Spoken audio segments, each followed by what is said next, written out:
Edward Frederick Lindley Wood, 1st Earl of Halifax, KGOM GCSI GCMG GCIE TDPC, styled Lord Irwin from 1925 until 1934 and Viscount Halifax from 1934 until 1944, was one of the most senior British Conservative politicians of the 1930s.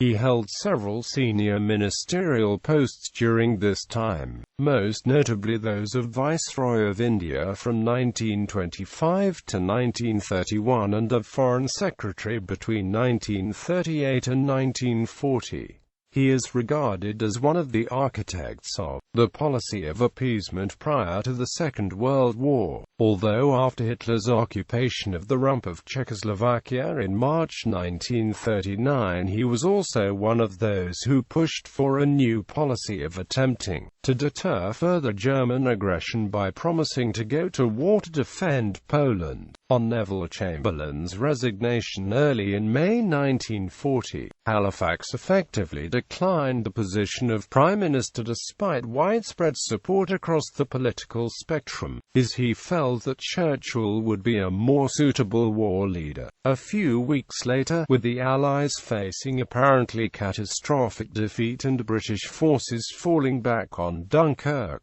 Halifax favoured approaching Italy to see if acceptable peace terms could be negotiated, but was overruled by Churchill after a series of stormy meetings of the War Cabinet. From 1941 to 1946, he served as British ambassador in Washington.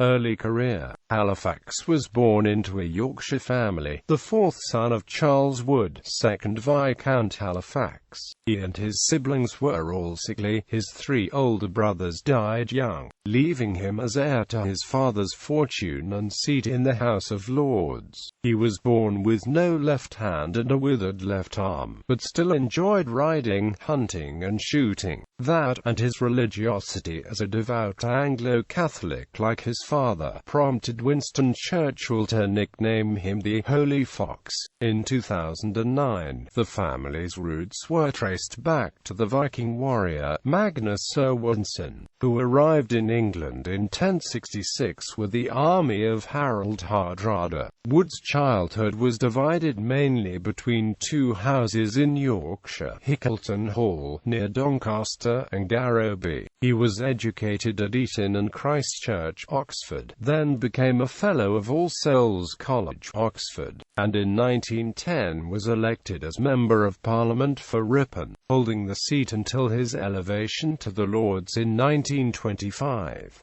He saw some active service in the First World War as an officer in the Queen's Own Yorkshire Dragoons, rising to the rank of Major, but remained mostly behind the lines after being moved to a desk job in 1917.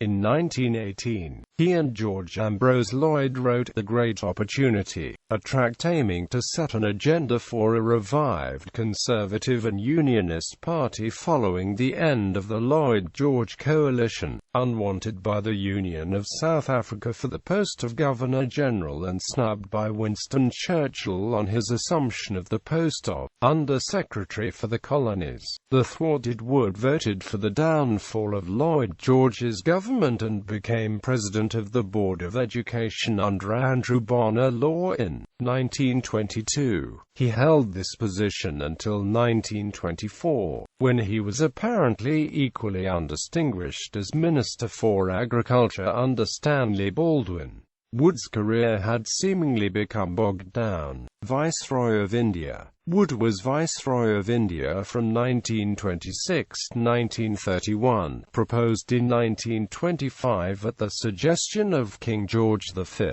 created Baron Irwin. He arrived in Bombay on the 1st of April 1926 hoping to improve Anglo-Indian relations and calm interfaith tensions in the country. His rule was marked by a period of great political turmoil. The exclusion of Indians from the Simon Commission examining the country's readiness for self-government provoked serious violence, and he was forced into concessions which were poorly received in London as excessive, in India as half-hearted. Incidents included protests against the Simon Commission report, the Nehru report, the All-Parties Conference, the Muslim League leader Muhammad Ali Jinnah's 14 points, the civil disobedience movement launched by the Indian National Congress under the leadership of Mahatma Gandhi, and the Round Table Conferences. He had all the Congress leaders put behind bars and then opened negotiations with Gandhi. Some criticism of Irwin may have been unfair, but he had made an error and the consequences were serious and unrest grew. Irwin's attempts to mediate with Indian leaders were stymied by London's refusal to make concessions or clarify the position on Dominion status.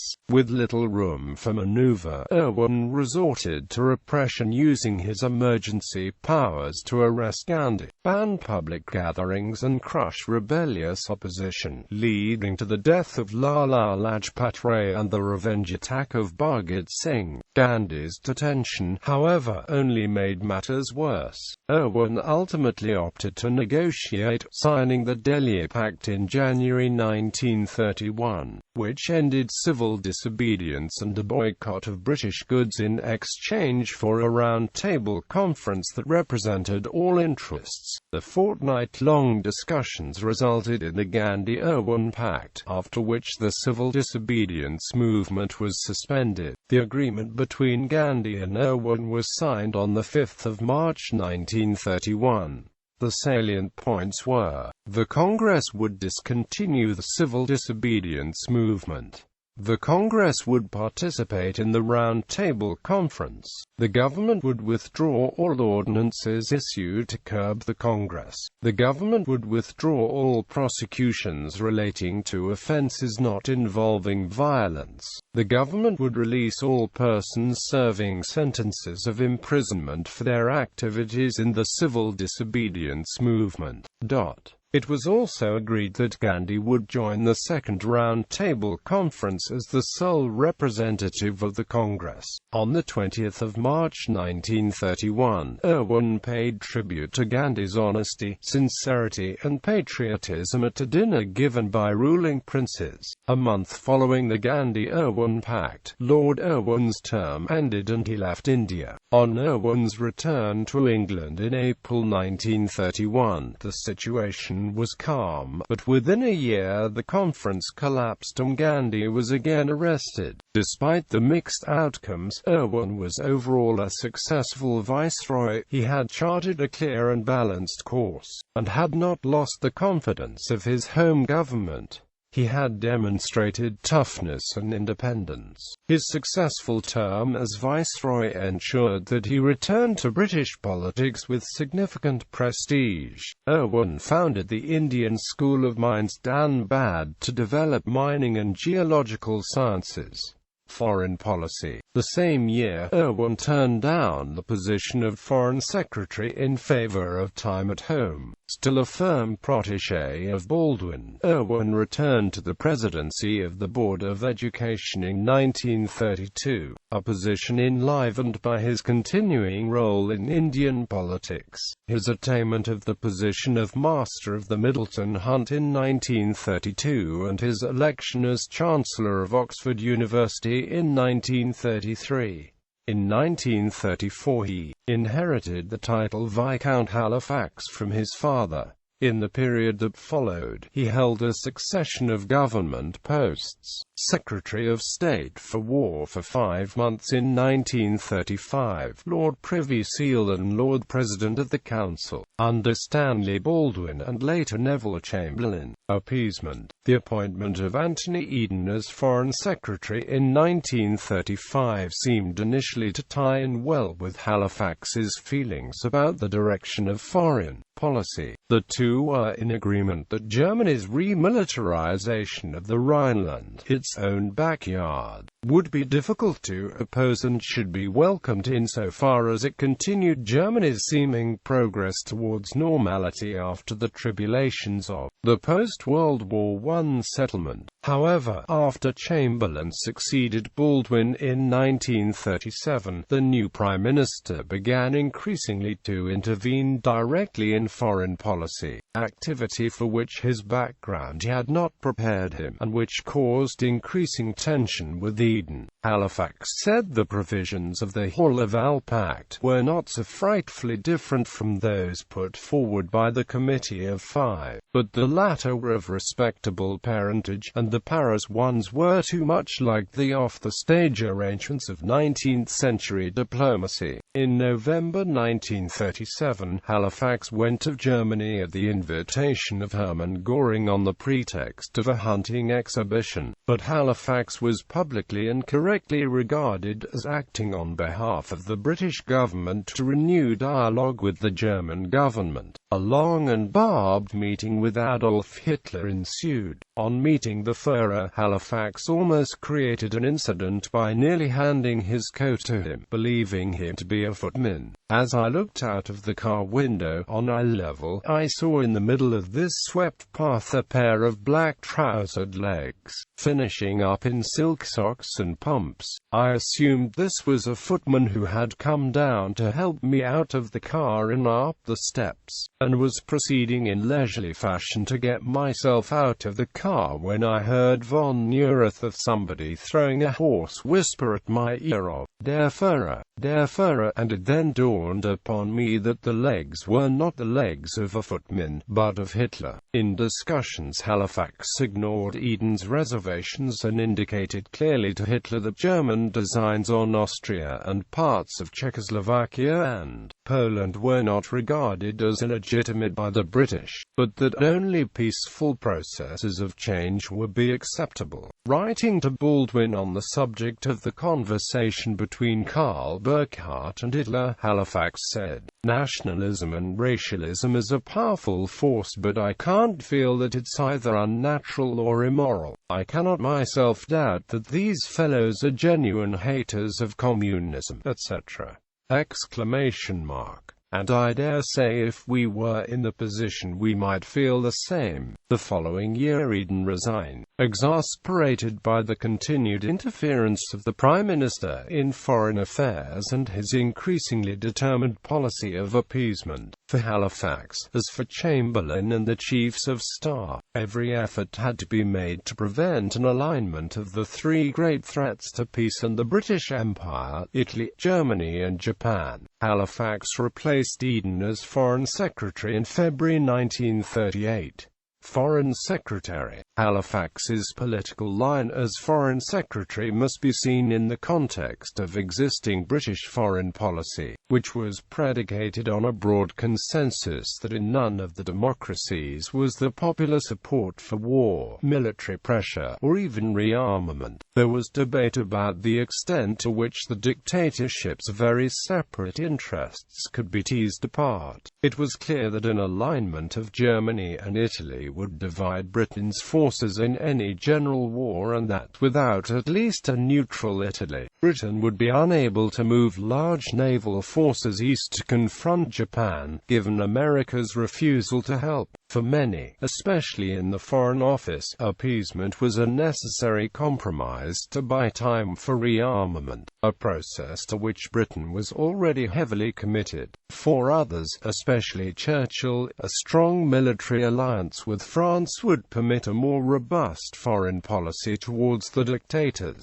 Churchill had company in the confidence which he placed in the large French army. He was more isolated in his belief that France would be a resilient ally. Chamberlain embraced the policy of appeasement as a moral force for good, as did many others who were deeply opposed to war and defense spending. By comparison, Halifax's policy appears more pragmatic. pragmatic, like that of Samuel Hoare, coupled to a firm commitment to rearmament, albeit unenthusiastically. All parties recognized the hostility of public opinion to war and military preparations, and the difficulty of acting without a readiness on the part of America or the Soviet Union to play the part. Nonetheless, Halifax was criticized as an appeaser, along with Chamberlain, Hoare, and 12 others, in the anonymous 1940 book Guilty Men. In March 1938, Hitler annexed Austria, and Czechoslovakia was clearly next on the agenda, with neither Britain nor France having the military capacity to support Czechoslovakia. Halifax remained in London at the key moments of the Munich crisis of September 1938, where Chamberlain's personal intervention was dramatic. It was during the Munich crisis that Halifax began to take a stronger line than Chamberlain against further concessions to Germany. It appears that a frank conversation with his pugnacious permanent secretary Sir Alexander Cadogan brought Halifax to the sharp realization that the road to appeasement had taken Britain into a series of concessions that were unwise and that were unlikely to secure the necessary pacification of Germany. From this point on, Halifax set his face firmly towards a policy of deterrence based on increased rearmament, as Andrew Roberts argues, including the reintroduction of conscription, strengthening of alliances and economic support to Eastern Europe, and a firmer line towards Germany, Italy, and Japan, in the hope that increased British resolution would increase the risks of a combination of all three. The eventual Munich Agreement was apparently popular around the world and humiliating to many in the British government, but it was short of Hitler's desires and increased Hitler's determination to return to destroy Czechoslovakia in the spring. In the following months, Hitler's lack of commitment became clearer regarding the Munich Agreement. Halifax worked steadily to assemble a stronger British position, pushing Chamberlain to take economic steps to underpin British interests in Eastern Europe and prevent additional military supplies from reaching Germany, such as tungsten. Halifax granted a guarantee to Poland on the 31st of March 1939, triggered by alarming intelligence of German preparations, in hopes of sending clear signals to Germany that, in Halifax's words,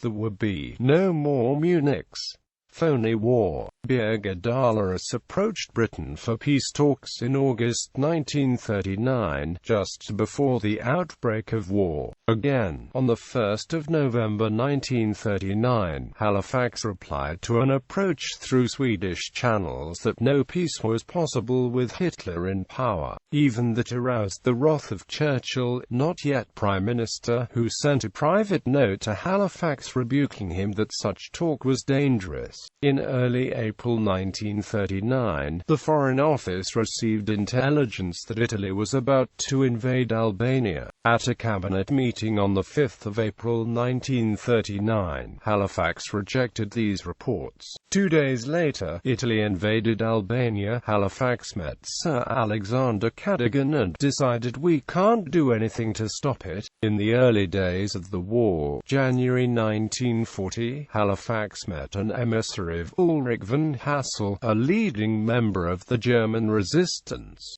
who stated that he personally would be against the Allies taking advantage of a revolution in Germany to attack the Siegfried Line. Churchill as Prime Minister. On the 8th of May 1940, Chamberlain's government survived a motion of no confidence brought about by the deteriorating military situation in Norway. The government had a nominal majority of 213 in the House.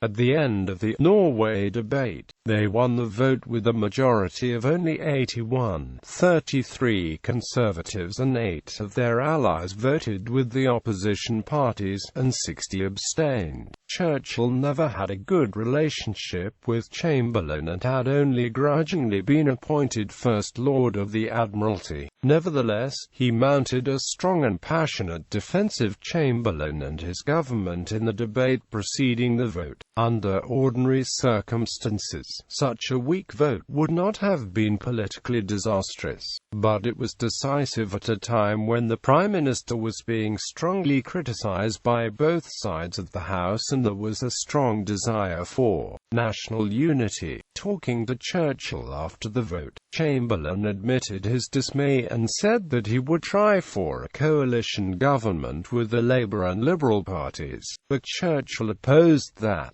Chamberlain held a meeting the following day attended by Halifax, Churchill, and the leader and the deputy leader of the opposition Labour Party. He asked the Labour leaders if they would agree to serve in a coalition government. They replied that they were not sure whether this would be possible in a government led by Chamberlain, but that it might be possible with a different Prime Minister. However, before they could officially answer, they would need to consult the rank-and-file members of the Labour Party. Then at its annual conference in Bournemouth, they were asked to telephone by the following afternoon with the result of the consultation. Churchill's own account of these events is misleading. Written 6 years later, it describes the events of the 9th as having taken place the following day, and the description of Chamberlain attempting to persuade him to agree tacitly to Halifax's appointment as Prime Minister does not correspond with Halifax's having expressed his reluctance to desert to Chamberlain at a meeting between the two men on the morning of the 9th. In his memoirs, Halifax later wrote, "I had no doubt at all in my own mind that for me to succeed him would create a quite impossible situation. Apart altogether from Churchill's qualities as compared with my own at this particular juncture, what would in fact be my position? Churchill would be running defence, and in this connection one could not but remember the relationship between Asquith and Lloyd George had broken down in the First War.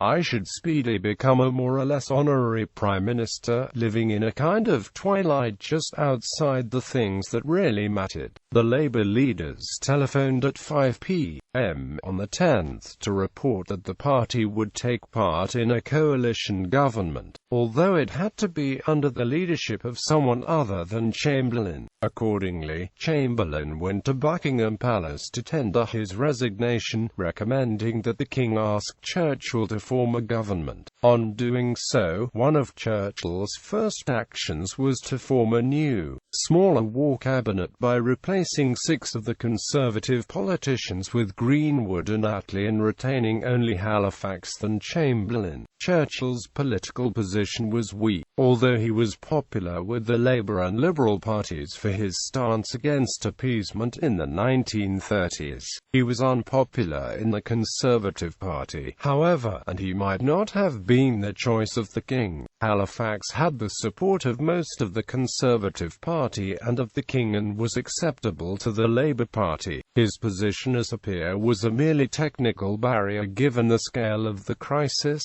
and Churchill reportedly was willing to serve under Halifax. As Lord Beaverbrook said, Chamberlain wanted Halifax, Labour wanted Halifax, Sinclair wanted Halifax, the Lords wanted Halifax, the King wanted Halifax, and Halifax wanted Halifax. Only the last sentence was incorrect. However, Halifax did not want to become Prime Minister. He believed that Churchill's energy and skills as leader of a desperate cause were superior to his own. Like Chamberlain, he served in Churchill's cabinet but was frequently exasperated by Churchill's style of doing business. May 1940 War Cabinet crisis. Germany invaded Belgium, the Netherlands, and France on the 10th of May 1940, the day that Churchill became Prime Minister. On 22-23 May, the German army reached the English Channel, isolating the British Expeditionary Force. Churchill soon had a confrontation with Halifax, who believed that the United Kingdom should try to negotiate a peace settlement with Hitler. In view of the successful German invasion of France and the encirclement of British forces at Dunkirk,